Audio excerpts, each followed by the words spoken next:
Assalamualaikum warahmatullahi wabarakatuh. Bismillah, alhamdulillah. La hawla wa la quwata illa billah. Qala Allah Ta'ala fi kitabihil karim. Bismillahirrahmanirrahim. Huwal awwal wal akhir wal zahir wal batin. Wa huwa bikulli syai'in alim. Wa fi ayatin ukhra. Wallahu khalaqakum wa ma ta'malun. Amma ba'du. Saudara-saudaraku yang kami hormati, marilah kita bersama-sama belajar, sinau, mengkaji dan memahami firman Allah Subhanahu wa taala, yaitu huwal awwal wal akhir wal zahir wal batin wa huwa bikulli syai'in alim.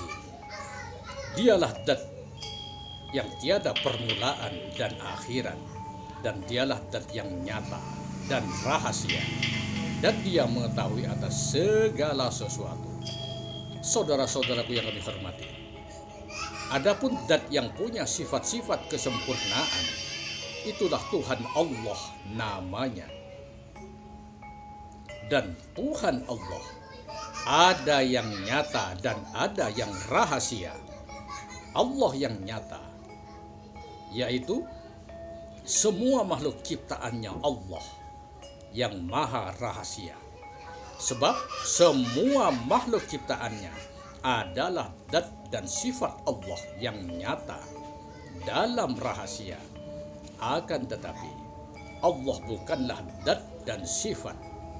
Begitu pula zat dan sifat bukanlah Allah Subhanahu wa ta'ala. Kalau Allah zat dan sifat, berarti Allah sama dan serupa dengan makhluknya, dan itu sangat mustahil. Akal dan logika kita tidak bisa menerima, karena tidak ada ceritanya si pembuat sama dan serupa dengan yang dibuat. Saudara-saudaraku yang kami hormati, jadi semua alam semesta ini adalah tajalli, esensi, manifestasi, cerminan dan perwujudan Allah. Dan inilah yang dimaksud dengan Allah yang zahir atau nyata. Oleh karena itu, jika kita ingin bermakrifat kepada Allah, kenal pada Allah yang maha gaib, kenalilah terlebih dahulu Allah yang zahir atau yang nyata. Kenalilah jati diri kita terlebih dahulu. Man arafa nafsahu faqad arafa rabbahu. Barang siapa yang tahu akan dirinya, maka tahu akan Tuhannya. Saudara-saudaraku yang kami hormati, adapun yang dimaksud dengan mengenal diri ialah menghilangkan keakuan. Maksudnya, yang ada, yang kuasa, yang berkehendak, yang tahu, yang hidup, yang mendengar, yang melihat, dan yang berbicara, itu adalah Allah, bukan kita. Karena mulai terciptanya kita sampai tiadanya, itu anugerah, kuasa, kehendak Allah Subhanahu wa ta'ala. Jadi hakikatnya kita tidak bisa apa-apa, tidak punya kemampuan, kemauan, keinginan, dan sebagainya. Dan hakikatnya kita tidak ada. La wajibal wujud illallah. Tidak ada yang wajib adanya kecuali Allah. Dan firman-Nya lagi, innallaha ala kulli syai'in muhit. Sesungguhnya Allah meliputi atas segala sesuatu. Jadi adanya kita, wujudnya kita, karena diadakan dan diwujudkan oleh yang maha wujud. Gerakan kita karena digerakkan oleh Dia. Kemauan kita karena diberi kemauan oleh Dia. Melihatnya dan mendengarnya kita karena diberi penglihatan dan pendengaran oleh Dia. Berbicaranya kita karena diberi kemauan, diberi kemampuan untuk berbicara oleh dia, otomatis dialah yang mendalangi dan men-setting kita, sama seperti halnya sebuah robot. Mulai adanya kemauannya dan semua aktivitasnya, itu adalah esensi, cerminan dan perwujudan otak dan ilmu manusia itu sendiri.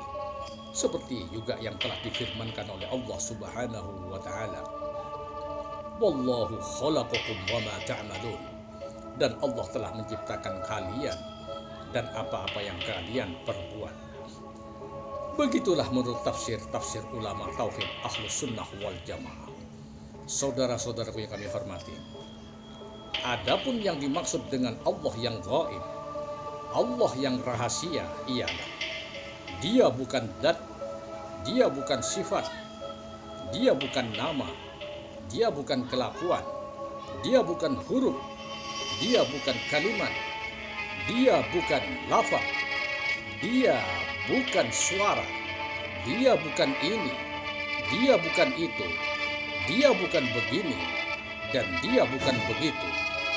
Dia bukan di sini, dia bukan di sana, dia bukan segalanya.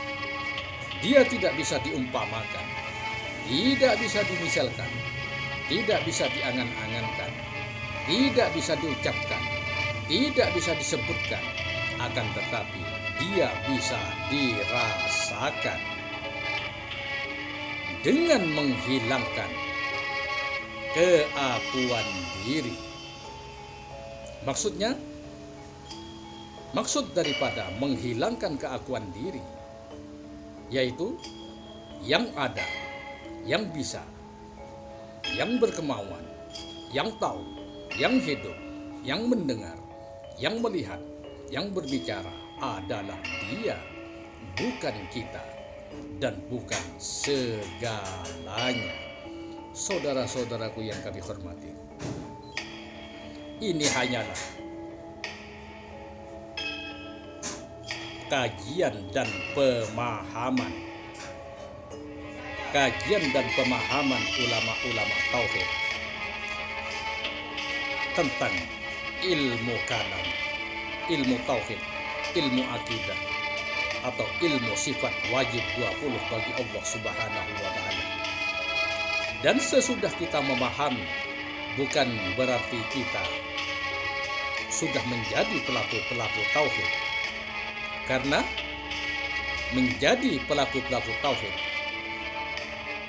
dan memperoleh penjiwaan dan obsesi masih membutuhkan proses yang panjang, seperti bertorekoh atau bertirakat, riyadhah, istiqomah, dan harus ada bimbingan guru mursyid.